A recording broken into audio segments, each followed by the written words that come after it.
ಎಂತ ಒಂದು match witness ಮಾಡಿದ್ವಿ ನಾವು ನಿನ್ನೆ.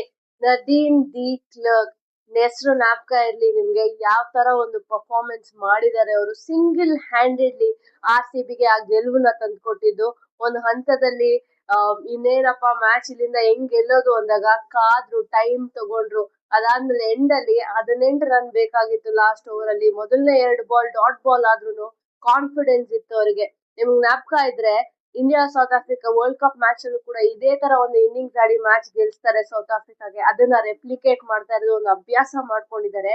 Best 65 lakh R C B spend ಮಾಡಿರೋದು ಆಪ್ಷನ್ ಅಲ್ಲಿ ಅಂತ ಹೇಳಿದ್ರೆ ತಪ್ಪಾಗೋದಿಲ್ಲ. ಸಖತ್ತಾಗಿ ಪರ್ಫಾರ್ಮ್ ಮಾಡಿದ್ರು. ಗ್ರೇಸ್ ಹ್ಯಾರಿಸ್ ಓಪನಿಂಗ್ ಬಂದಿದ್ದು ಒಂದು ಇಂಟ್ರೆಸ್ಟಿಂಗ್ ಆಗಿತ್ತು ಮೂವ್, ಬಿಕಾಸ್ ಸ್ಟಾರ್ಟ್ ಚೆನ್ನಾಗಿ ಸಿಕ್ಕಿತ್ತು ಇಬ್ರು ಮಧ್ಯೆ.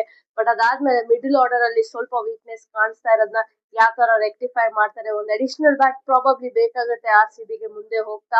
ಬಟ್ ಗೇಮ್ ಗೆದ್ದಿರೋದು ಸಖತ್ ಇಂಪ್ರೆಸಿವ್ ಆಗಿತ್ತು. And on top of that, ನೀವು ಡಿಫೆಂಡಿಂಗ್ ಚಾಂಪಿಯನ್ಸ್ ವಿರುದ್ಧ ಈ ತರ ಒಂದು ಪರ್ಫಾರ್ಮೆನ್ಸ್ ಮಾಡಿದೀರಾ ಅಂತಂದಾಗ ಆ ಕಾನ್ಫಿಡೆನ್ಸ್ ಇನ್ನೂ ಹೆಚ್ಚಾಗುತ್ತೆ. ಮುಂಬೈ ಇಂಡಿಯನ್ಸ್ ಅವ್ರು ಮಿಸ್ ಮಾಡ್ಕೊಂಡ್ರು ಅಂತ ಹೇಳಿದ್ರೆ ತಪ್ಪಾಗಲ್ಲ. ಹೇಲಿ ಮ್ಯಾಥ್ಯೂಸ್ ಪ್ರಾಬಬ್ಲಿ ಇದ್ದಿದ್ರೆ ಆ ಸ್ಟಾರ್ಟ್ ಏನು ಸ್ಟ್ರಗಲ್ ಮಾಡಿದ್ರು ಅಲ್ಲಿ ಪ್ರಾಬಬ್ಲಿ ಸ್ವಲ್ಪ ಅಡ್ವಾಂಟೇಜ್ ಇರ್ತಾ ಇತ್ತೇನೋ. ಬಟ್ ಚಾಂಪಿಯನ್ ಟೀಮ್ ಅಂತ ಅವರು ಕೂಡ ತೋರಿಸ್ಕೊಂಡ್ರು. 155 ಡಿಫೆಂಡ್ ಮಾಡೋದು ಅಷ್ಟು ಈಸಿ ಅಲ್ಲ. ಇನ್ನೇನ್ ಆಲ್ಮೋಸ್ಟ್ ಮ್ಯಾಚ್ ಗೆಲ್ಲೋ ರೇಂಜ್ ಗೆ ಕರ್ಕೊಂಡ್ ಬಂದಿದ್ರು ಅವರ ಬೌಲರ್ಸ್. ಬಟ್ ಇಂಪ್ರೆಸಿವ್ ಪರ್ಫಾರ್ಮೆನ್ಸ್ ಬಂತು ಅವ್ರದ್ದು. ಅಮಿಲಿಯಾ ಕೇರ್ ಅವರ ಬೌಲಿಂಗ್, ಶಬ್ನಮ್ ಇಸ್ಮಾಯಿಲ್ ಅವರ bowling. But over all grand start ಈ ಸೀಸನ್ 4ಗೆ.